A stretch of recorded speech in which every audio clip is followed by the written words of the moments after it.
Hello everyone and welcome to Bevins Bricks, and we're going to be doing a bit of a city update. For the last few weeks I have been doing a ton, and I mean a ton of work on this entire residential area. So I wanted to take a moment and try and show you guys up close and personal a lot of the different techniques and things that I've done to bring it all together. One thing that I know a lot of people like is my water features. I have a water feature over here on this end between the tracks, and then as we come down to this end, I have another small water feature here as well. And then in and behind the privet drive area, I did this, what I consider to be an awesome swamp. And it's because I was trying to include the Expectro Patronum set from Harry Potter. To accomplish this particular look of the swamp, I used dark green brick built in a snot fashion to give it that deep, dark green, ugly water scene. And then as you can see, I even put a couple Dementors flying around above Harry Potter, because when he cast that particular spell, it actually scared them all away.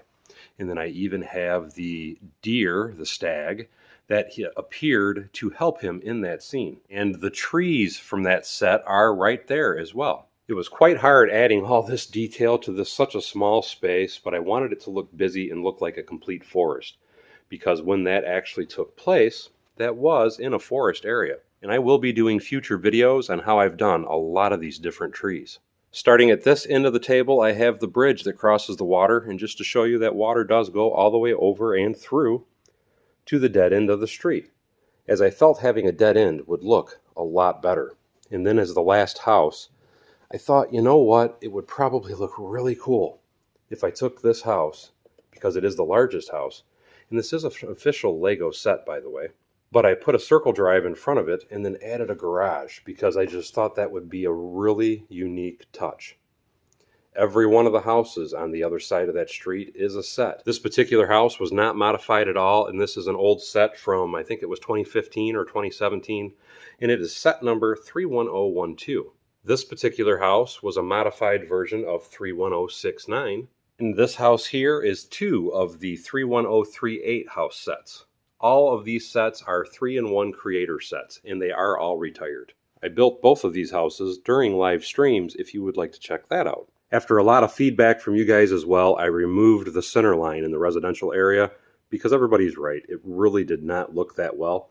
But I did add the railroad crossing sign because there is a railroad in this specific area. There are still a lot more details that I will be adding because I'll be putting a guardrail at the end of the street, and I will also be doing a lot of decorative trees, plants, shrubbery, flowers, and all that in front of every one of those houses, so that way they look as decorative as the other half of the street, which is Privet Drive. Trying to give you guys an overview or overflow image of that entire residential area. And again, to me, it is coming along really well. This will be the final section of the residential area, and I still have 4 more houses to build to fill this gap, but they will all be built in this style. These are all official Lego buildings. The one on the far right, though, is modified. It is a modification of the pet house set, and I made it yellow and tan. And to give you a quick sneak peek of all the lighting, this entire area is now fully illuminated, which makes it look just even better. I mean, how awesome is that? I do have to point out I'm missing the top half of this particular house, and that's because my son is working on the instructions for it right now. But while we have the lights on and we're over in this area of the table, I just want to really quickly show off the lighting that I did for the Expectro Patronum set. And again, the stag is lit up, and then I have Harry Potter's wand lit up, scaring away the Dementors, saving Sirius Black. And to me, it just adds a lot of awesome detail to this particular part of the town. Now over to the Pigpen part of the city, because I'm still trying to figure out what I'm going to be doing in here. Part of the problem is all these are going to be official Lego sets, and I want to just keep this small section official Lego sets. So I'm going to be taking these 2 buildings here and moving them over, because I want everything from this end of the table all the way over, down and around, like you can see, all the way over to the airport, to be one big continuous mock of mine. So that way when you're looking around my city, you don't see a lot of official buildings, but you will see a lot of my custom builds. And I'll be able to give some really great views in different things that you can see throughout the city. To me, the city is getting to look more realistic every day. even though I will have to admit at some point I need to paint that back wall blue because it will make for much better photography and just an all-around better appearance of the entire city.